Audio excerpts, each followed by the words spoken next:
OMC కేసులో మాజీ మంత్రి సబితా ఇంద్రారెడ్డికి తెలంగాణ హైకోర్టు నోటీసులు జారీ చేసింది.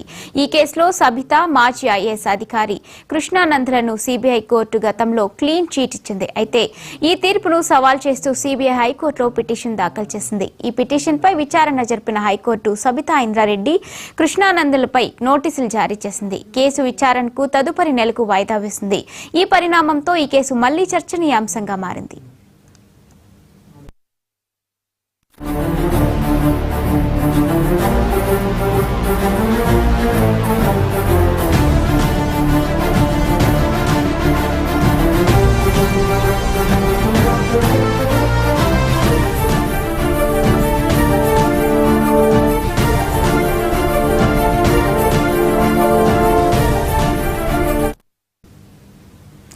ఓఎంసీ కేసులో మాజీ మంత్రి సబితా ఇంద్రారెడ్డికి తెలంగాణ హైకోర్టు నోటీసులు జారీ చేసింది. ఈ కేసులో సబితా, మాజీ ఐఏఎస్ అధికారి కృష్ణానందంలకు సీబీఐ కోర్టు గతంలో క్లీన్ చీట్ ఇచ్చింది. అయితే ఈ తీర్పును సవాల్ చేస్తూ సీబీఐ హైకోర్టులో పిటిషన్ దాఖలు చేసింది. ఈ పిటిషన్పై విచారణ జరిపిన హైకోర్టు సబితా ఇంద్రారెడ్డి, కృష్ణానందంలను నోటీసులు జారీ చేసింది. ఈ కేసు విచారణను తదుపరి నెలకు వాయిదా వేసింది. ఈ పరిణామంతో ఈ కేసు మళ్లీ చర్చనీయాంశంగా మారింది.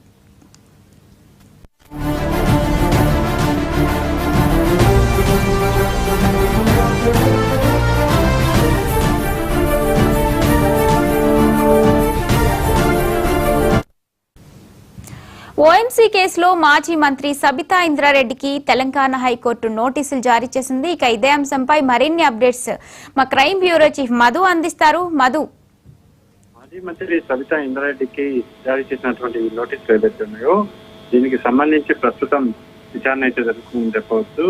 సబితా ఇంద్రారెడ్డికి అదేవిధంగా మాజీ ఐఏఎస్ అధికారి కృపానందన్లకు నోటీసులు అయితే జారీ చేశారు. ఓఎంసీ కేసులో సబితా ఇంద్రారెడ్డి అదేవిధంగా కృపానందన్లకు సిబిఐ కోర్టు ఇప్పటికే క్లీన్ చీట్ ఇచ్చినటువంటి విషయం అని తెలిసింది. అయితే సిబిఐ కోర్టు తీర్పును హైకోర్టులో సిబిఐ అధికారులు అయితే సవాల్ చేశారు.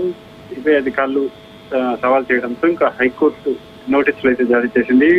విచారణకు వచ్చే నెలలో వాయిదా వేసినప్పటికీ కానీ మొత్తం వ్యవహారంలో ఇప్పటికే పూర్తి స్థాయి అంటే కింది స్థాయి సిబిఐ కోర్టులో విచారణ జరిగినప్పటికీ కానీ అక్కడ ఆమెకు అదేవిధంగా కృపానందంకి అయితే కాస్త క్లీన్ చిట్ అయితే వచ్చింది. కానీ ఇప్పుడు చూసుకుంటే మాత్రము మళ్ళీ సిబిఐ అధికారులు హైకోర్టుకు వెళ్లడంతో హైకోర్టు కూడా ఇప్పుడు నోటీసులు జారీ చేసింది. ఆ నోటీసులలో దీనికి సంబంధించి అంటే సిబిఐ దాఖలు చేసినటువంటి పిటిషన్ ఏదైతే ఉందో ఆ పిటిషన్ కు సంబంధించి మీ సమాధానం ఏంటి, మీరు కూడా వివరణ ఇవ్వాలంటూ కూడా చెప్పిన నేపథ్యంలోనే ఇక కృపానందం తరఫున, సబితా ఇంద్రారెడ్డి తరఫున సమాధానం ఇచ్చిన తర్వాత ఈ కేసు పైన నెక్స్ట్ విచారణ జరగబోతుంది. మళ్ళీ వీరిద్దరి పేర్లను కేసులో పొందుపరుస్తారా లేదా అన్నది ఇక హైకోర్టు ఇవ్వబోతున్నటువంటి తీర్పు మీద డిపెండ్ అయి ఉంటుంది. సో ఈ నేపథ్యంలోనే ప్రస్తుతం నెక్స్ట్ విచారణలో కృపానందం తరఫున, సబితా ఇంద్రారెడ్డి తరఫున వారి అంటే సిబిఐ దాఖలు చేసినటువంటి పిటిషన్ పైన సమాధానం ఇచ్చిన తర్వాత మొదట విచారణలో హైకోర్టు అయితే కీలక ఆదేశాలు ఇచ్చే అవకాశం కనిపిస్తుంది.